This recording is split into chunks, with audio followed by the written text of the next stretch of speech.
오늘 성경을 보니 사도 바울이 에베소라는 지역에 도착해서 제자라 이름하는 그리스도인들을 만났습니다.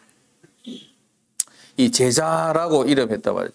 그 당시 사도행전에서는, 사도행전은 누가라는 제자가 기록했는데, 누가복음하고 사도행전.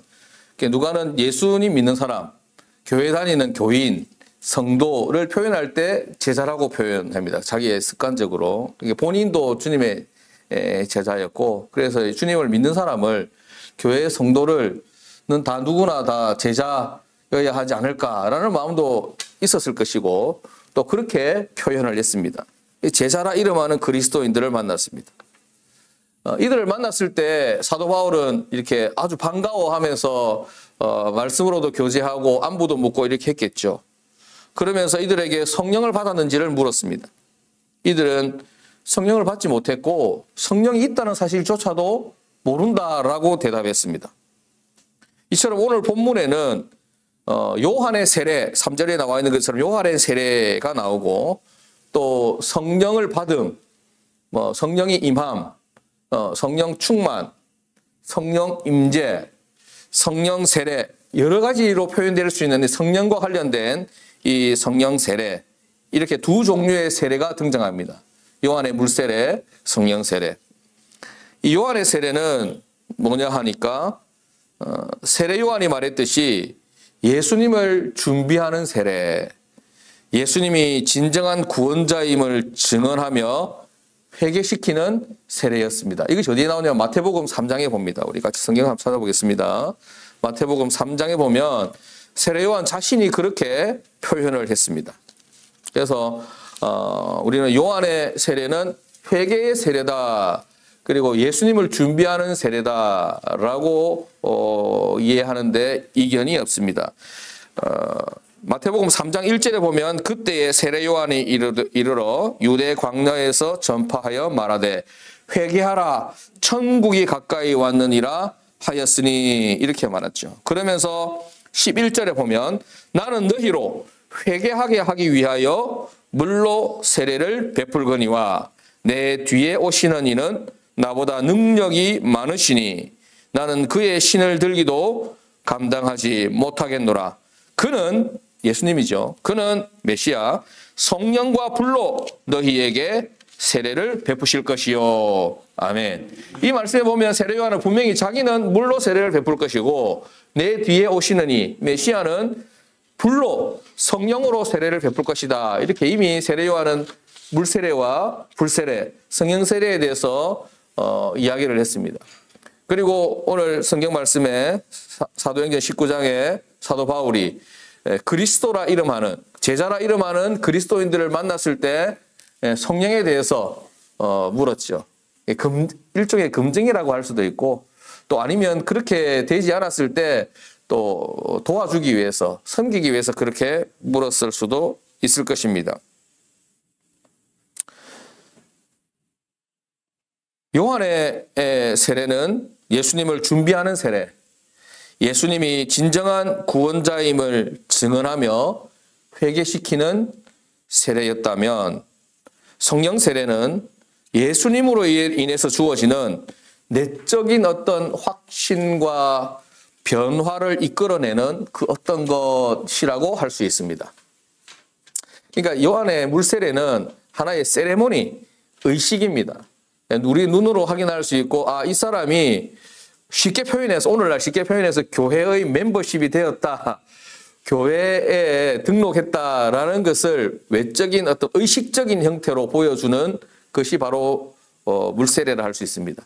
남자와 여자가 만나서 우리가 이제 부부가 되고 가정을 이루어서 함께 살자라는 것을 모든 사람들에게 공표하고 의식으로 보여주는 것이 결혼식이잖아요. 그것처럼 이제 나는 하나님의 자녀가 되었고 예수님 믿는 사람이 되었고 교회의 멤버십이 되었습니다 라는 것을 본인이 고백하고 모두가 다 확인할 수 있는 그런 외적인 형태로 보여지는 것이 요한의 물세례라고 할 수 있다면, 성령 세례는 예수님께서 완성하시고 예수님께서 성취하시고 예수님만이 주실 수 있는 그런 하나님의 자녀된 사람들에게 내적인 어떤 변화, 어떤 확신을 이끌어내는 그 어떤 무엇이라고 표현할 수 있다는 것입니다.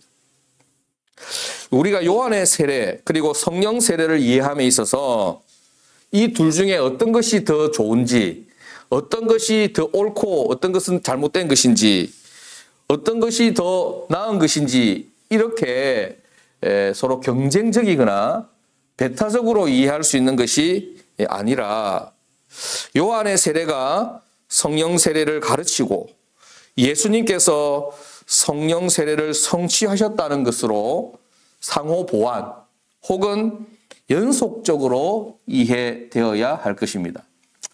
물 세례가 좋냐? 성령 세례가 좋냐? 물 세례는 옛날 것이고 성령 세례는 요즘 것이고 신세대 것이고 뭐 이것이 더 좋은 것이고 더 나쁜 것이고 이렇게 이해하는 성질의 것이 아니라 물 세례도 반드시 필요한 것이고 또 물 세례는 성령 세례를 보여주는 것이고 성령 세례는 또 물 세례를 통해서 또 서로 상호 보완적이고 이해를 돕는 그런 것으로 이해되어야 한다는 것이지요. 성령 세례 이렇게 하면 어떻게 좀 부담스럽습니다. 그렇죠? 우리 모두가 다 좀 그런 마음을 가집니다. 그 개념과 느낌이 손에 딱 잡히듯이 한마디로 정의되기도 어렵고 뭔가 심리적으로 개운하지 못한 느낌을 받습니다. 성령 이렇게 하면 뭐 영어로 말하면 Holy Spirit 이렇게 이야기하는데 이 영이라고 하는 그 자체가 좀 왠지 우리하고 우리가 좀 다가가기엔 좀 먼 것 같고 좀 뭔가 우리가 지배당하는 느낌도 있고 개운하지 못하죠. 부담스럽습니다. 왜 그런 느낌을 받는가 제가 설교 준비하면서 곰곰이 생각해왔고 저도 오랜 시간 고민하고 생각해 왔던 것 같습니다.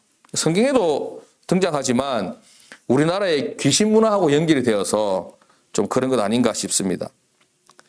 악귀, 마귀, 귀신 눈에는 보이지 않지만 뭐 존재하는 듯한 뭐 이런 것들이 우리 속에 들어오게 되면 우리 본연의 인격, 우리 본연의 모습은 사라지고 왜 드라마나 영화 같은 것도 나오잖아요. 그죠? 눈빛도 막 변하고 목소리도 원래 내 목소리가 아니라 이상한 목소리가 나오고 내 행동도 원래 내가 가지고 있는 힘이나 능력보다 더 크고 좀 부정적인 방향으로 그렇게 해서 내가 막 이렇게 그 영에 사로잡혀서 좌지우지되고 새로운 인격의 그 무시무시하고 섬뜩한 인격과 모습으로 변화되는 것에 대한 그 거부감 그런 것 때문에 성령이라고 했을 때 성령 세례라고 했을 때 성령 충만이라고 했을 때 성령 임하심이라고 했을 때 그런 부담감 때문에 거부감이 생기고 또 냉랭한 관계,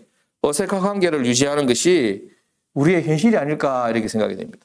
교회에서 계속 이야기할 때 좋은 것이다, 귀한 것이다, 복된 것이다, 성령 충만을 받아야 된다라고 하지만 우리가 그렇게 인식하지 못하는 사이에 뭔가 내가 무언가로부터 지배당하는 것 같고 무언가로부터 내 마음대로 이렇게 내 자의적으로 하지 못하고 종속되는 것 같고 붙들림 받아서 내가 원하는 대로 살지 못하고 막 이렇게 이리저리 끌려다니고 막 개 끌려다니듯이 끌려다니고 이렇게 될 것 같은 그런 두려움 있지 않습니까?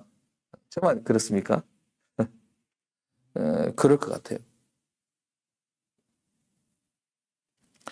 오늘 말씀을 통해서 이런 성령님에 대한 그리고 성령 세례에 대한 성령의 임재, 성령 충만에 대한 잘못된 이해 그리고 잘못된 정보, 잘못된 생각이 올바로 교정이 되어서 짧은 순간이지만 성령을 사모하고 갈망하는 여러분 될 수 있기를 주님 이름으로 축복합니다.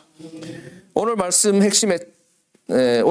핵심은 첫 번째로 모든 성도는 다 성령을 받아야 한다라는 사실입니다. 성령을 받아야 하고 성도라고 하면 다 성령을 받은 상황입니다. 그리고 둘째는 성령 받은 사람에게 나타나는 그 내적 증거, 다른 말로 표현해서 인격적 변화 내지는 삶의 태도가 무엇인가 하는 것입니다. 오늘 말씀에서 주제로 삼고 있는 것은 그것입니다. 성령님은 말 그대로 거룩한 영입니다. 주님은 우리 모든 성도가 성령 받기를 원하십니다. 성령님과 함께하는 삶, 성령님과 동행하는 삶을 살기를 원하십니다. 우치무라 간조라고 하는 유명한 일본의 신학자가 있는데 그분이 이런 말을 했습니다. 성령을 받지 못한 기독교인들처럼 불쌍한 사람은 없습니다. 왜냐하면 그는 세상의 것을 가지지도 못했을 뿐만 아니라 이것은 스스로 포기한 거죠. 세상의 것을 가지지 못했을 뿐만 아니라 하늘나라의 그 귀하고 복된 것도 가지지 못했기 때문입니다. 세상이 그를 업신여겨도 그는 세상을 이길 힘이 없고 깨끗하게 되기를 힘써도 그는 결코 깨끗해질 수 없습니다. 그는 성령을 받아야 합니다. 그렇지 않으면 그는 불신자보다도 못한 사람이 될 것입니다. 라고 이렇게 이야기했습니다.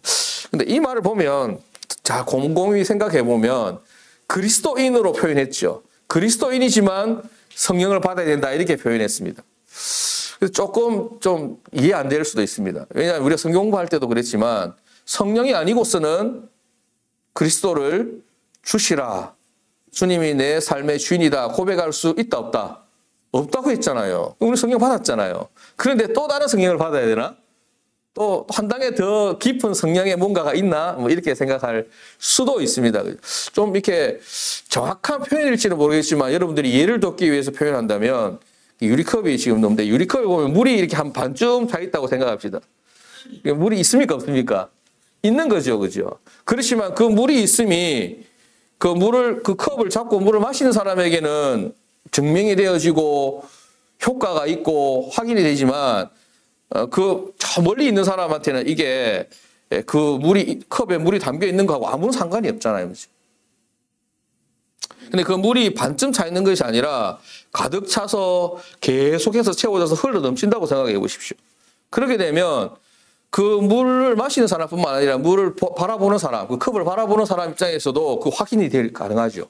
아, 저 물이 넘치고 있구나. 그 물이 넘쳐서 그 주변을 다 적시고 있구나. 저 물 넘치는데 어쩌지? 막 이렇게. 성령이 우리 안에 내주하시는 것은 분명한 사실입니다. 성령이 아니고서는 우리가 이렇게 예배의 자리로 나올 수도 없고, 우리가 찬양할 때 기쁨으로 찬양하고, 기도할 때 은혜를 받고, 또 말씀을 통해서 또 그러한가 마음의 감동을 받고 우리 삶이 변화가 되고 이런 일이 전혀 일어날 수가 없습니다. 그러나 그것이 적극적이고 이렇게 다이나믹하게 표현되어지지는 않는다는 것입니다. 물이 한 반쯤 있을 때는 아주 소극적인 내 자신에 대한 아주 점잖고 조용한 변화는 일어날 수 있으나 그것으로 인해서 아주 큰 효과, 영향력이 나타나지 않는다는 것이죠. 여기서 말하는 성령을 받으라, 성령의 충만함이라는 것은 컵에 물이 차고 넘치는 듯한, 그래서 그 컵 안에만 적셔진 것이 아니라 그 주변까지도 영향을 미칠 수 있는 그런 상황을 이야기한다라고 이해하시면 좋겠습니다. 성경에 등장하는 믿음의 선조들 가운데 가장 돋보이는 사람이 누구냐면 다윗이라고 할 수 있습니다. 뭐 다른 모세도 있고 뭐 또 아브라함도 있고 여러 있겠지만 좀 더 오늘 말씀과 연결해서 가장 돋보이는 사람이 누군가라고 생각했을 때 다윗 왕이라 할 수 있습니다. 하나님은 다윗을 내 마음에 맞는 사람이라고 했습니다. 이게 굉장히 좋은 표현이죠. 이 세상에 그렇게 많은 사람이 있는데 하나님께서 여기실 때 다윗이 탁 네 마음이 내 마음이고 내 마음이 네 마음이다. 이걸 다른 말로 뭐라 합니까? 영혼의 단짝이라 하잖아요. 그죠? 베스트 프렌드. 야, 저 사람한테는 내가 어떤 이야기를 해도, 어떤 내 상황을 이야기하고 내 감정을 표현해도 다 이해하고 다 받아줄 수 있고, 이심전심, 이런 거. 그래서 하나님이 다윗을 표현할 때 그렇게 이야기했습니다. 사도행전 13장 22절에 다윗은 내 마음에 딱 맞는 사람이다. 이렇게 표현했습니다. 그 정도로 하나님으로부터 인정을 받았던 사람입니다. 성경 전체를 통해서 다윗이라는 이름이 한 800번 이상 등장합니다. 그만큼 영향력이 있는 사람이었단 말이죠. 구약의 이스라엘의 왕이 새롭게 등장하면 다윗을 기준으로 해서 악하다, 선하다, 다윗보다 낫다, 못하다 이렇게 표현했단 말이죠. 그 정도로 모든 이스라엘의 왕들 중에서도 기준이 되는 왕이었습니다. 그런데 이 다윗이 어떻게 이런 위대한 인물이 되었는가라는 것이죠.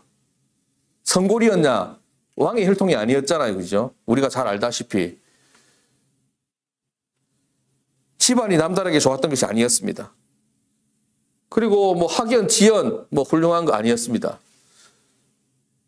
삼손처럼 삼손은 태어나기 전부터 이스라엘을 구원할 자다 이렇게 정해져서 그렇게 태어나면서 포도주와 독주들을 마시지 말고 머리에 삭도를 대지 말고 거룩한 사람으로 이렇게 인정이 되어져서 태어나기 전부터 그리고 태어나서도 그렇게 자라왔습니다. 그래서 이스라엘을 구원하는 사람이 되었습니다.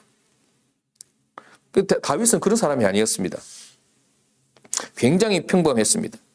사도 바울처럼 우리 사도행전을 통해서 묵상하는 사도 바울처럼 다메섹 도상에서 부활하신 예수님을 극적으로 만나서 인생이 그 한순간에 바뀌어진 그런 다이나믹한 그런 놀라운 사건을 경험한 사람도 아니었습니다.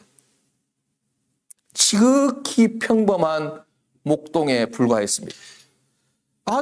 아들도 너무 흔한 집에 태어나가지고 8명이나 되는 아들에서 막내 아들이라 가지고 이름도 다 못 외웠을지도 모릅니다. 야야 막내야 이렇게 불렸을지도 모르겠습니다. 그래서 자기 집에 그 귀한 손님 사무엘 선지자가 왔을 때도 함께 그 자리에 참여하지 못하고 아이고 막내 니는 그냥 막 들여서 양이나 치라 이렇게 어떻게 보면 버림받았던 아들이었습니다. 그런데 이런 다윗이 어떻게 위대한 인물로 될 수 있었을까? 바로 성경에서 이야기하는 것은 성령의 기름 부으심이라고 표현합니다. 사무엘 선지자가 이새의 아들 8명의 아들 중에 다윗에게 기름 부은 이후로 성령을 받았다. 여호와의 영에 신에 크게 감동되었다. 이렇게 표현합니다. 사무엘상 16장 13절에 이렇게 이야기합니다. 사무엘이 기름 뿔병을 가졌다가 그의 형제 중에서 그에게 부었더니 이날 이후로 다윗이 여호와의 영에게 크게 감동되니라. 아멘. 이렇게 표현합니다. 사무엘 선지자가 기름을 그에게 붓고 난 그날 이후로 여호와의 영에게 크게 감동되어, 그 말은 무슨 말이냐면 하나님의 영에 사로잡히게 되었다. 하나님의 영이 다윗의 인생을 주장하고 주관하고 보장하고 살피게 되었다라는 뜻으로 이해할 수 있겠습니다. 다윗은 성령 충만한 사람이 되었습니다.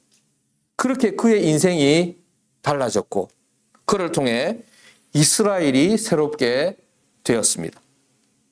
우리 주님은 다윗뿐만 아니라 우리 모든 성도가, 특별히 다른 사람은 모르겠고 우리 딩델반교에 속한 우리 모든 성도님들이 성령의 충만함을 받기를 원하십니다. 부활하신 주님이 승천하시면서 성령이 임할 때까지 기다리면서 성령 충만함을 받으라 제자들에게 그렇게 말씀하신 것처럼 우리들에게도 오늘 지금 이 시간 성령 충만 받을 것을 요구하고 계십니다. 그러면 첫 번째 문제는 해결됐고 모두가 다 성령 받기를 주님 원하신다. 그럼 두 번째, 성령 충만함을 받으면 성령 충만을 받은 사람에게 나타나는 그 내적 증거, 인격적 변화 내지는 삶의 태도가 무엇인가라는 부분을 우리가 함께 나누어야 할 때가 되었습니다. 오늘 말씀 6절에 보면 마지막에 성령이 그들에게 임하심으로 에베소에 있는 제자라 이름하는 그리스도인들에게 사도 바울이 안수해서 성령이 임하시니까 어떤 사건이 일어났습니까? 6절 말씀 같이 보겠습니다. 사도행전 19장 6절입니다. 시작. 바울이 그들에게 안수하매 성령이 그들에게 임하심으로 방언도 하고 예언도 하니. 아멘.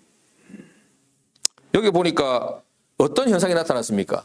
방언도 하고 예언도 했다. 근데 이건 내적 변화, 내적인 현상이 아니라 어떤 겁니까?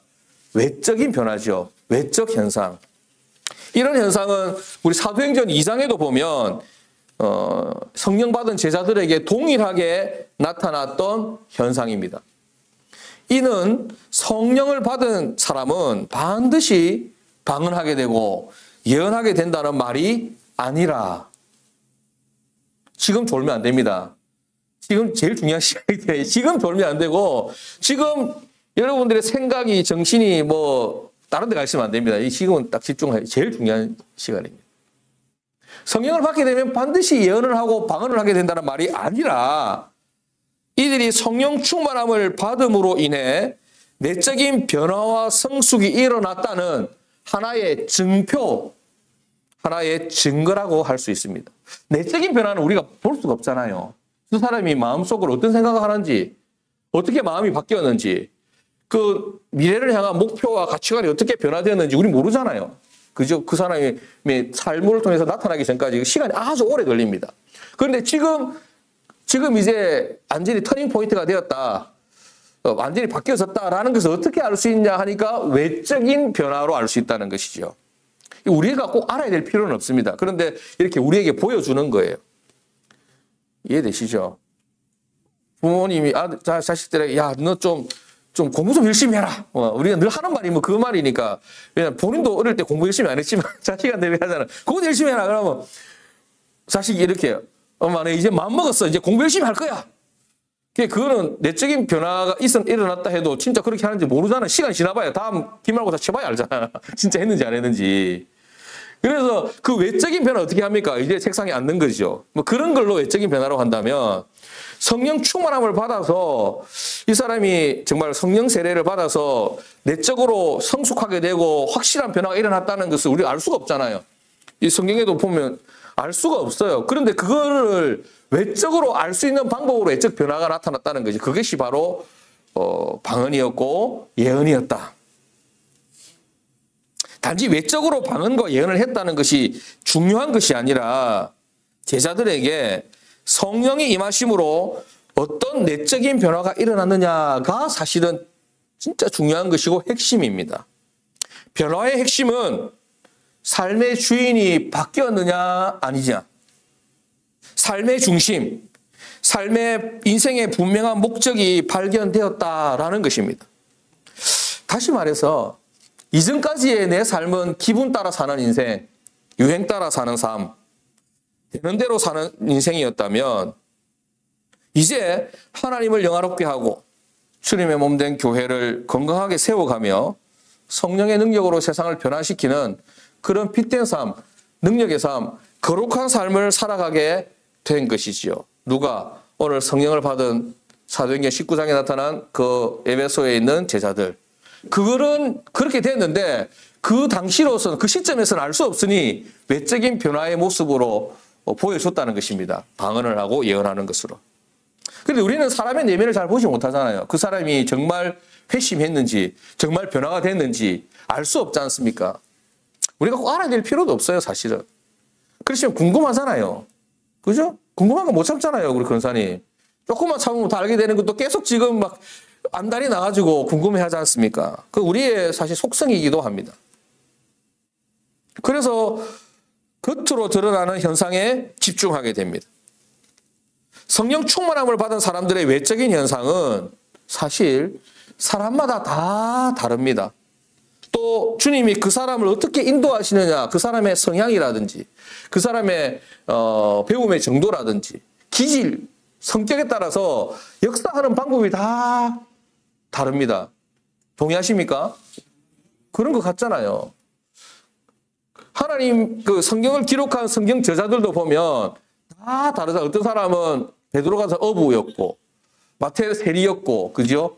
또 저 하박국 선지자는 농부였고, 그런 나름대로 태어날 때부터 학자 집안에서 태어나서 선지자로 부름받은 이사야 같은 사람, 이 사람도 있었고 여러 다양한 부류의 사람이 있는데 그 언어들을 성경을 연구해 보면 그 사람이 가지고 있던 직업적 특성을 그대로 다 담고 있다는 말이죠. 계시를 기록했지만 하나님은 그걸 보면서 그 사람의 기질대로 사용하신다.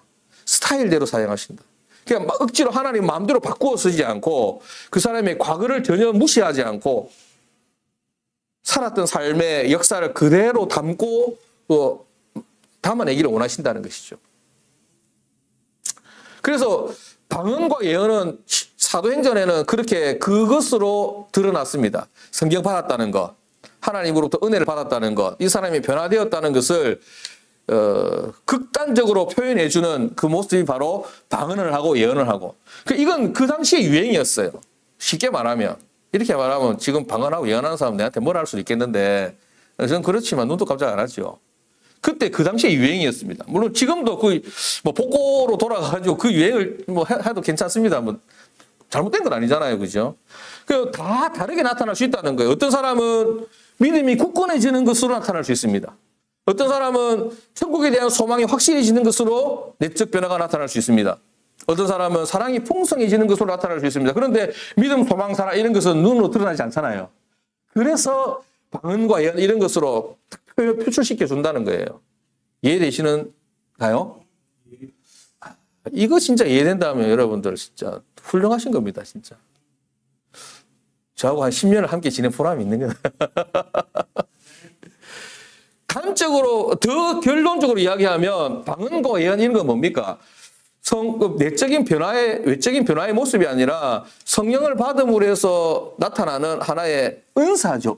은사의 종류 중에 하나입니다. 그게 이제 고린도전서 12장에 보면 은사에 대한 부분도 쭉 나열하고 설명하고 있지 않습니까? 이게 저하고 같이 이렇게 오랜 시간을 지냈으니까 이제 알죠. 그 은사들 쭉 이야기하는데 고린도전서 12장에 보면 이런 은사들이 나오는데 방언도 나오고 예언도 나오고 다 나옵니다. 이 마지막 마무리 딱 되고 고린도전서 13장에 가면 뭐가 이야기 나옵니까? 사랑에 대해서 이야기하잖아요. 그러니까 우리는 막 겉으로 화려하고 멋있는 거 이런 거 원하고 다른 사람들이 우러러보는 거 이거 원하지만 정말 중요하고 정말 가장 큰 은사, 가장 아름다운 은사, 가장 복된 은사는 뭐란 말입니까? 그 모든 은사를 마무리해서 최종적으로 결론을 내려주는 게 고린도전서 13장의 사랑이잖아요. 사람의 방언과 뭐 예언을 할지라도 사랑이 없으면 소리나는 구리, 울리는 꽹과리가 같고 이렇게 표현하지 않습니까? 사랑이 없으면 기다 아니다. 아니다. 아무것도 아니다. 아무짝에 쓸모없는 거라는 겁니다. 그 모든 능력과 은사를 다 담아내는 그릇이 뭐다? 사랑이다. 내가 이렇게 방언을 하고 능력 있는 방언을 막 샬라샬라 이렇게 하는 것이 다른 어떤 지체에게 사랑으로 표현된다면 마음껏 해라는 거죠. 그러나 그에게 상처가 되고 그에게 위축감을 주고 저 사람은 예수님 잘 믿는갑다. 믿음이 좋은갑다. 나는 상대적으로 믿음이 없는갑다. 이런 느낌이 나타내실 것 같으면 입 닫아라 이 말입니다. 예언도 마찬가지. 예언은 더 적나라한 거죠. 앞에 예언은 다 쓸모없는 것이고 가장 최신의 것만 인정해 주는 게 예언 아닙니까? 근데 우리는 완성된 예언이 있잖아요. 기록된 예언. 예언하고 싶으십니까, 여러분? 우리 김상희 집사님 어쩌다가 한 번씩 그 성경 말씀 올려주는데 그거 매일 보면 우리는 예언자가 되는 겁니다. 매일 읽고 마음에 새기고 그럼 훌륭한 예언자가 되는 거예요. 완벽한 예언, 완성된 예언, 가장 최신의 예언. 이거보다 더 완전하고 완벽하고 확실한 예언이 어디 있습니까? 근데 이 모든 것을 뛰어넘는 게 뭐란 말입니까? 사랑이다. 그래서 그런데 왜 그러면 방언하고 예언을 이야기했냐? 극단적으로 드러나는 것, 겉으로 표현되어지고 우리가 확실히 알 수 있는 것들은 이런 것들이니까 그렇게 표현하고 있는 것이다 라고 이해하시면 좋겠습니다. 그래서 우리는 내면에 집중해야 되고 내면에 집중하고자 합니다. 얼마나 다행입니까? 내 내면 아무도 모르니까. 안심이 되시면 아멘 하시기 바랍니다. 저도 너무 좋아요. 내 내면 아무도 알 수 없으니. 주님하고만 합의 보세요. 주님한테만 울고, 주님한테만 속상한 거 다 털어내고, 또 주님의 위로를 받고, 주님으로부터 확신을 받고. 저는 뭡니까? 저는 목사는 그냥 이렇게, 그렇게 잘 할 수 있도록 도와주는, 그 성경에 말하는 몽학선생, 가정교사, 뭐 그게 지나지 않는다는 것입니다. 저도 그렇게 힘쓰고 애써야 되는 하나의 존재고 여러분들도 그렇게 하셔야 된다는 것이고 앞서서 성령에 대한 거부감, 부담감, 터부시하는 마음을 이야기하면서 악귀, 귀신에 대한 이야기를 했는데 사실 성령의 임함, 성령 충만함을 받게 되면 나타나는 현상이 이와 거의 같습니다. 사실은. 귀신 들리면 귀신이 우리의 인격을 지배하듯이 성령이 우리에게 강력하게 임하게 되면 성령께서 우리 인격과 삶을 지배하시는 것도 맞습니다. 우리 생각을 지배하십니다. 그래서 귀신 들린 것과 같이 이전에 우리 본연의 모습이 축소되거나 약화되거나 사라질 수 있습니다. 그러나 엄청 걱정되잖아요. 그러나 가장 큰 차이는 악귀, 귀신과 성령의 임함의 가장 큰 차이는 뭐냐면 성령님은 악령과 다르게 굉장히 인격적이십니다. 이 말이 여러분에게 안심이 되시기를 바랍니다. 제가 그냥 지어낸 말이 아니고 굉장히 인격적이십니다. 우리 등대열방교의 언어로 표현하면 굉장히 품이 있다 이 말입니다. 마음대로 좌지우지하는 분이 아니다 이 말입니다. 성령이 능력이 있고 힘이 있고 에너지가 강력하다고 해서 우리 의사와 무관하게 마음대로 와서 우리 마음을 헤집고 우리 영혼을 헤집고 붙들고 막 이렇게 목을 잡고 흔드는 것처럼 목을 조르고 그렇게 하지 않는다 이 말입니다. 우리를 억지로 강제하시지 않습니다. 강제로 지배하고 점령하지 않습니다. 우리와 함께 그렇기 때문에 우리와 함께 하시는지 함께 하지 않는지 우리가 잘 구분이 안 됩니다. 왜? 내 마음대로 다 하고 살거든. 맞잖아요, 여러분들. 속된 말은 여러분 꼴리는 대로 살잖아요. 그렇게 하고 살아도 벌 안 받잖아요. 이상하게 뭐 이렇게 잘못 이렇게 되는 일이 잘 없잖아요. 그렇기 때문에 성령이 내 안에 계시는지 안 계시는지 우리가 헷갈릴 때가 많다 이 말입니다.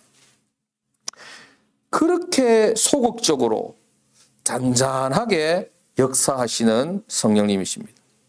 소극적이고 잔잔하게 역사하신 결과 우리가 예수님을 믿음으로 고백하게 되고 주님을 영접하게 되고 우리 마음문을 열고 주님 앞에 나와서 예배할 수 있게 된 것입니다. 없다는 게 아니라 계시지만 굉장히 인격적이고 굉장히 소극적이고 굉장히 잔잔하게 역사하신 결과가 우리가 하나님의 자녀가 되고 믿음의 자리에 나오게 되었다는 것입니다. 이 모든 것이 사실상 성령님의 인도하심이고 성령님의 강력한 역사의 한 단면입니다.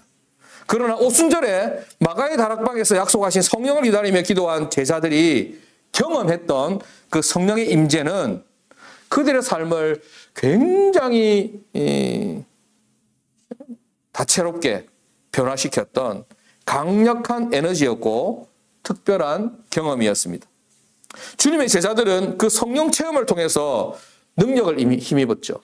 이전에 나약했던 생각, 자신감 없었던 그런 모습들이, 두려워했던 그 모습들이 삶 속에서 수많은 능력과 이적을 나타내는 모습으로 바뀌었고 담대한 복음의 증인이 되었습니다. 죽음도 불사하게 되었죠. 내가 하나님 말씀을 증거하는 사람 막 목에 잡아가두고 이렇게 할 때 우리 사도행전 하면서 봤잖아요. 그러니까 어떻게 했습니까, 제자들이? 내가 하나님 말씀을 증거하는 것이 옳은 일인지 너희들의 말대로 입을 침묵하는 것이 옳은 일인지 하나님 앞에서 판단하라 이렇게 말하면서 죽으면 죽으리라 에스더식 표현으로 잡으려면 잡아라 가두려면 가둬라 이렇게 하면서 복음을 전했잖아요.